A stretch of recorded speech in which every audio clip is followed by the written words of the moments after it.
ఎడిటింగ్లో చూసుకుంటాను.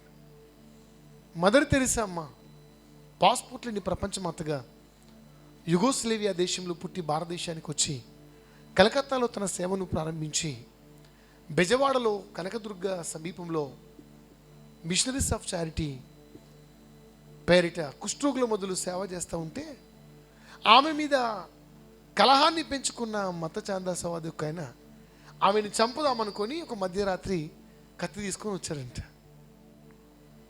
కత్తి చేతిలో పట్టుకున్నాడు. ఆమె ఉన్న గది దగ్గరకు వచ్చి డోర్ నాక్ చేసి ఇంట్లోకి దూరదాం అనుకునే సమయంలో ఆ మధ్యరాత్రి వేళ ఆ గదిలో దీపాలు లైట్లు వెలిగి ఉన్నాయి.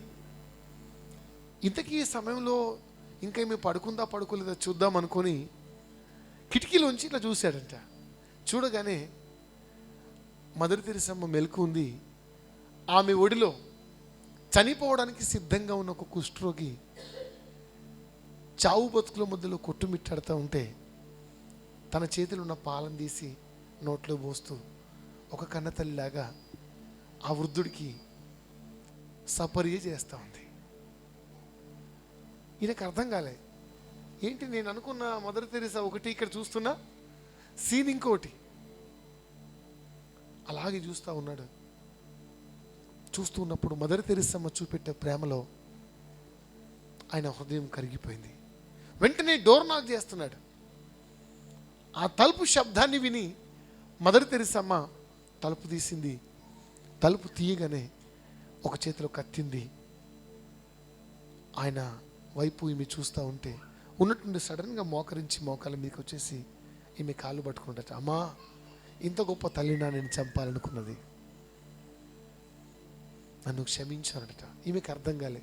అయ్యా ఏంటి అంటే, మీరు భారతదేశంలో మార్పిడులు చేస్తున్నారు అనుకున్నాం, కానీ మనుషులకు సేవలు చేస్తున్నారని నేను తెలుసుకోలేకపోయాను. ఒక కుష్ఠరోగికి తన వాళ్ళు పట్టించుకొని పరిస్థితుల్లో నువ్వెవరో మా దేశస్తురాలివి కాకపోయినా మా దేశంలో చావు బతుకుల మధ్యలో ఒక వ్యక్తికి కన్న తల్లిలాగా ఊరడిస్తున్నావు. ఇంత గొప్ప ప్రేమకు కారణం క్రీస్తు అని తెలుసుకున్నానని యేసు ప్రభువును అంగీకరించాడంట ఆ పూజారి. ఎస్, ఒక మిషనరీ జీవితం ఈరోజు ప్రపంచంలో వ్యక్తులను కదిలించడానికి కారణమవుతుంది.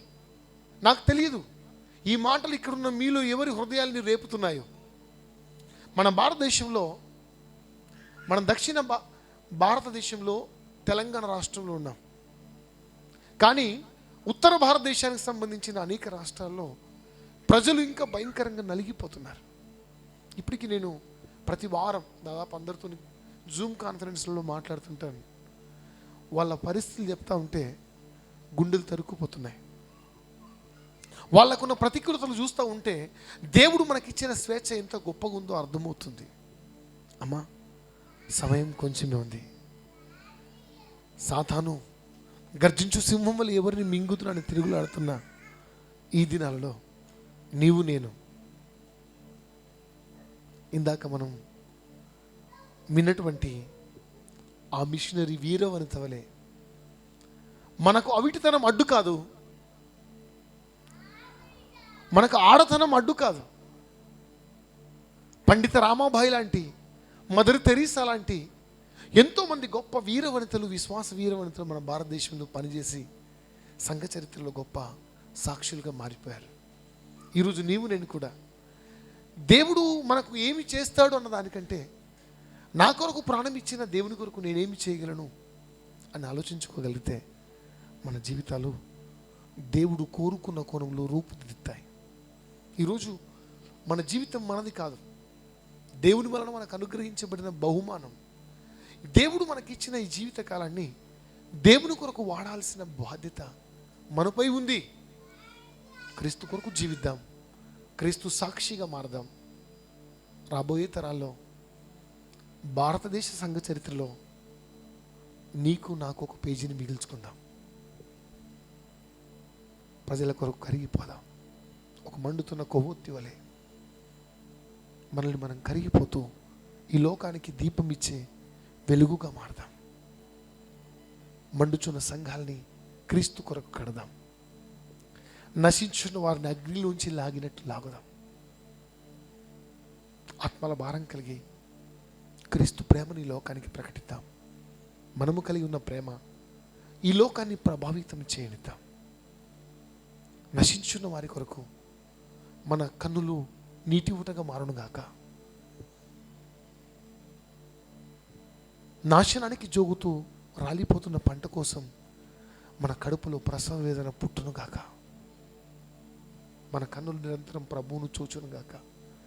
దేవుని ప్రేమను మనము కలిగి ఈ లోకంలో ప్రేమ జ్యోతులమై సిలువ సాక్షులమై జీవించుదుముగాక.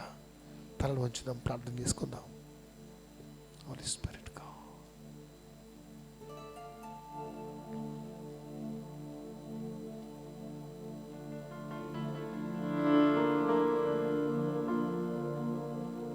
ప్రభువా,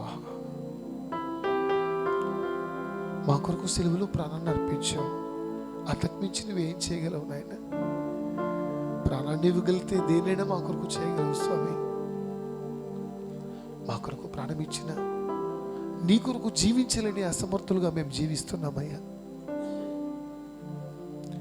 మా కొరకు ప్రాణాన్ని పెట్టావు. నీ కొరకు ప్రాణం పెట్టలేకపోయినా కనీసం జీవించలేకపోతున్నాము స్వామి.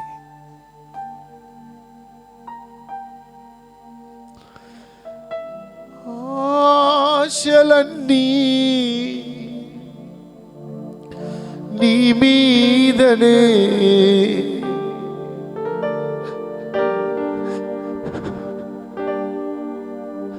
తీర్చవా ప్రభు.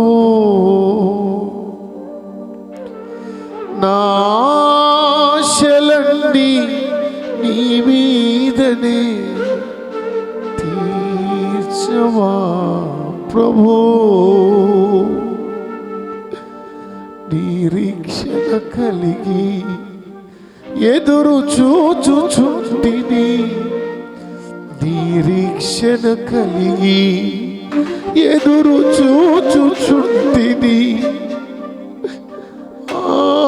ఆశలల్లి నీ మీదనే తీర్చవా ప్రభు.